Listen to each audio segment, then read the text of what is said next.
दोस्तों, मानसून नज़दीक आने की वजह से आज मैं प्लांट लेने के लिए गजरौला गया, जो कि प्लांटेशन का हब है, जहां मेरी यात्रा पर्यावरण के साथ यानी प्रकृति के साथ हुई और मुझे एक फार्म हाउस में जाने का सौभाग्य भी प्राप्त हुआ। इस जून की तपती झुलसती धूप में सुकून के कुछ पल बिताने का अवसर मिला और जो मैं अपनी फीलिंग आपके साथ शेयर करने जा रहा हूं।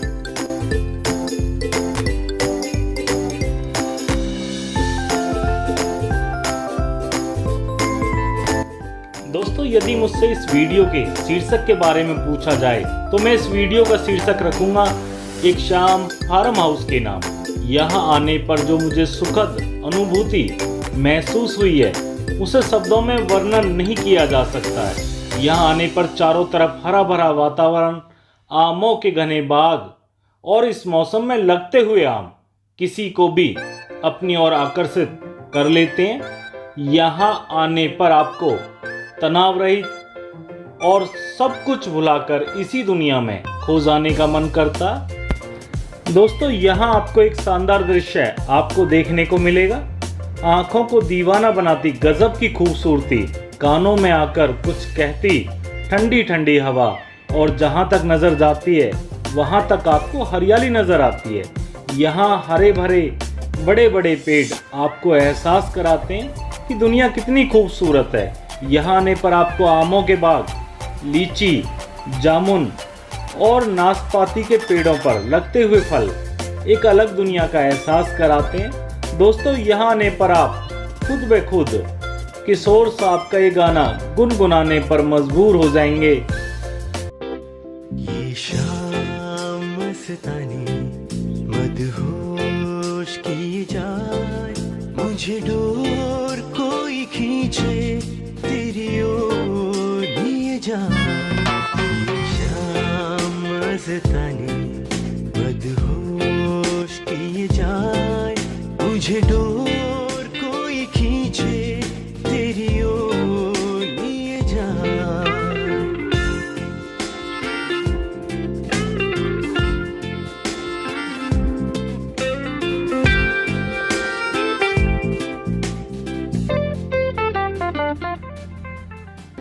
दोस्तों, इस फार्म हाउस में लगे हुए शानदार प्लांट आपको अपनी तरफ खींचते हैं। शायद ही आप इन पेड़ पौधों के आकर्षण से बच पाएं।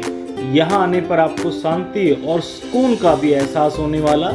यहाँ के घने हरे भरे बड़े पेड़ों की वजह से धूप नीचे तक नहीं आ पाती और इन पेड़ों की वजह से आसपास का वातावरण ठंडा और छाया भरा और ठंडी ठंडी हवा का भी एहसास होता, मानो स्वर्ग धरती पर आ गया।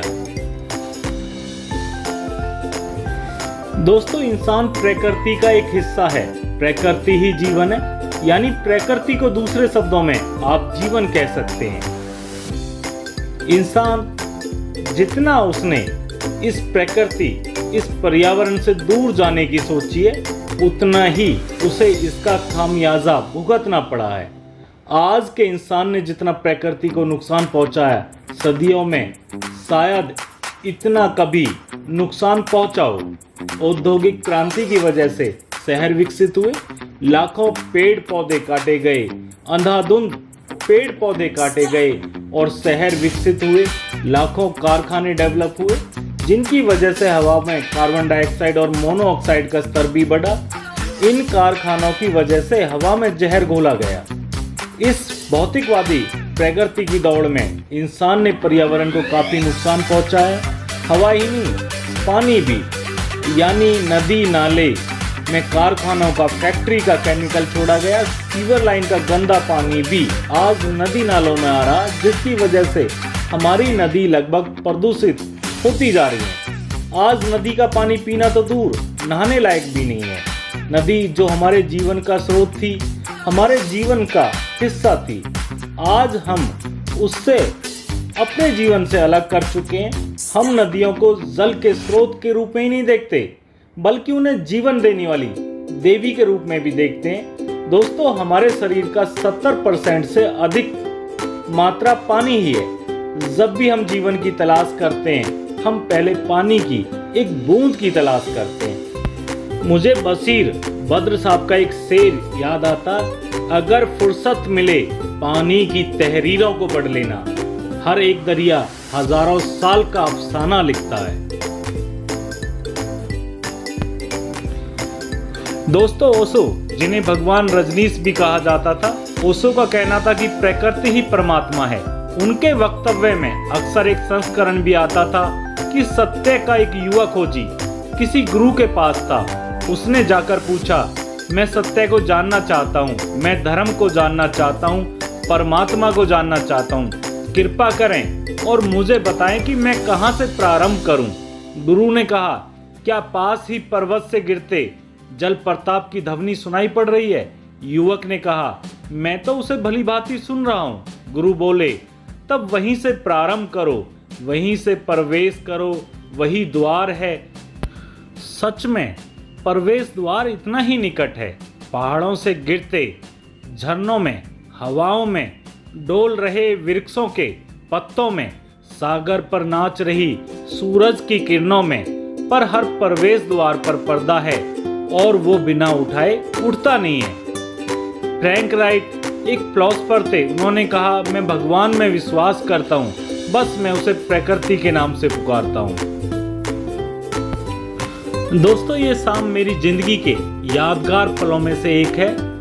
शायद ही मैं ये शाम कभी भूल पाऊं। जो देश अपनी मिट्टी को नष्ट कर देता वो खुद को नष्ट कर देता। पेड़ इस भूमि के फेफड़े हैं जो हवा को शुद्ध करते हैं और हमें एक नई शक्ति देते हैं। हमें यह पर्यावरण अपने पूर्वजों से उत्तराधिकार में नहीं मिला, बल्कि हमने इसे अपने बच्चों, अपनी आने वाली पीढ़ियों से उधार में लिया। यह किसी की अमानत है और हमारा फर्ज है कि हम इसे संभाल कर रखें। किसी ने कहा है, कला का जन्म भी प्रकृति के अवलोकन और अन्वेषण से होता है। मुझे कुछ पंक्तियां याद आती हैं। प्रकृति से ही जीवन का आधार है और इसके बिना सबका जीवन बेकार है। प्रकृति अभी भी बरकरार है, तभी तो धरती पर बहार है। हवा की सरसराहट, चिड़ियों की चहचहाट, समुद्र का शोर, जंगल में नाचते मोर, इसका नहीं है कोई मोल, क्योंकि प्रकृति है अनमोल।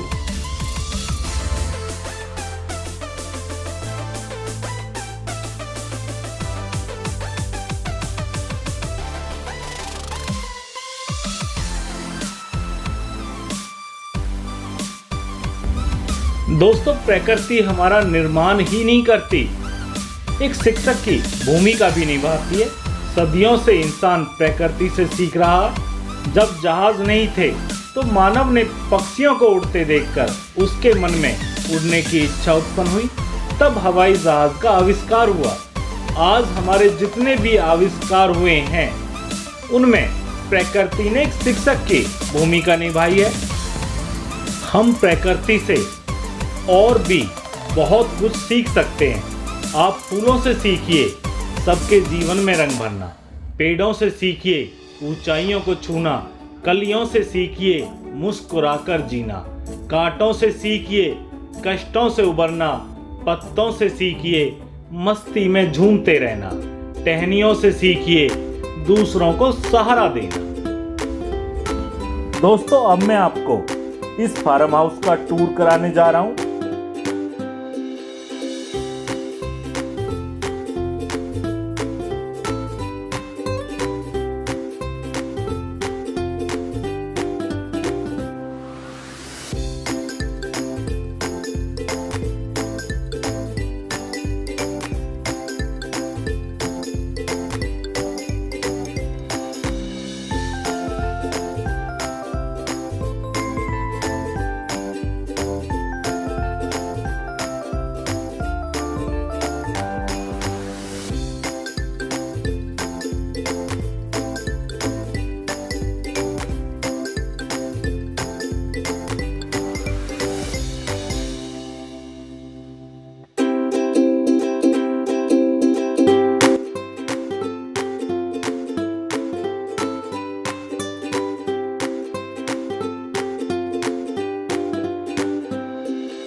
दोस्तों, फरत एहसास का एक शेर मुझे याद आता, जंगलों को काट कर कैसा गजब हमने किया, शहर जैसा एक आदमखोर पैदा कर लिया।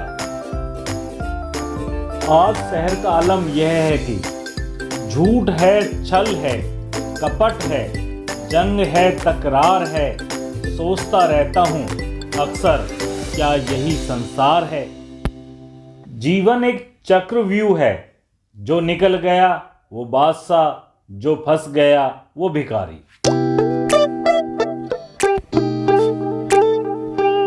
दोस्तों, अब मैं आप सभी लोगों से विदा लेना चाहता हूं, और यदि ये वीडियो आपको अच्छी लगी तो प्लीज़ लाइक करें, सब्सक्राइब ज़रूर करें और नोटिफिकेशन बेल दबाना ना भूलें, ताकि हमारी आने वाली वीडियो की नोटिफिकेशन आप तक पहुंचती रहे। तो इसी के साथ आप सभी लोगों से विदा लेता हूं।